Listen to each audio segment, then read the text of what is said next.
Hey everyone, it's Dr. Francois Bladeau, OBGYN doctor in Birmingham, Alabama, and a lawyer who tries cases involving birth injury. I'm here with LawMD to teach you a little bit more about what's called HIE, or Hypoxic Ischemic Encephalopathy. That's a real fancy term for kind of birth asphyxia. And what all that kind of means is that during the course of labor, or right at the time of delivery, the baby suffered a decreased amount of oxygen flowing to the baby's brain. And a newborn's brain is susceptible to decreased oxygen. So there are parts of the brain that suffer or become what we call ischemic, meaning they're not getting enough oxygen, so they're starting the process of dying, cellular death, and that's a process that occurs over some time.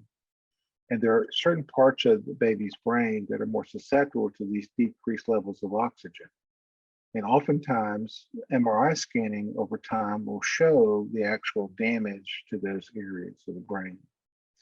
These type of injuries can progress to cause cerebral palsy and can cause significant and permanent lifelong injury to a baby. Sometimes these can include issues with brain injury to the point that the baby can't swallow or can't perform certain functions, and can cause limb weakness and loss of use and paralysis. So these type of birth injuries can be very significant.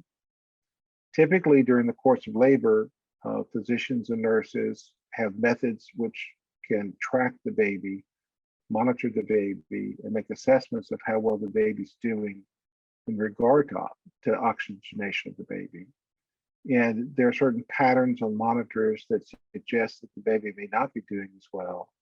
And if the staff doesn't respond to that or leaves the baby in distress for too long a period of time, then the baby can suffer a birth injury. Typically with birth injuries, right at the time that it happens, if there's a suspicion of that an injury has occurred or that there hasn't been enough oxygen flow to the brain, hospitals and physicians will put the babies in what they call cooling treatment, where they actually try to drop the baby's temperature. Y'all may have heard stories about a child falling through the ice and then being resuscitated when you would think they wouldn't be able to be resuscitated. So sometimes cooling the brain, cooling the temperature of the baby can help decrease some of the damage done to the brain's cells from decreased oxygen.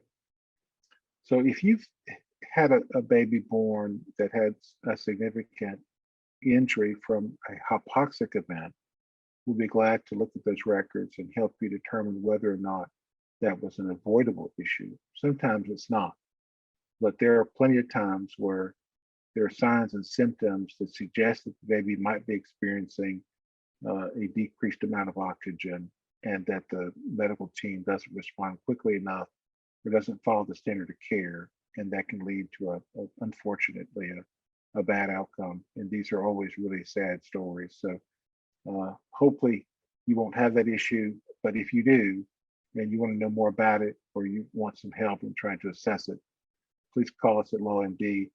Click on the link below. We'll be glad to help you evaluate what happened and try to help you if we can.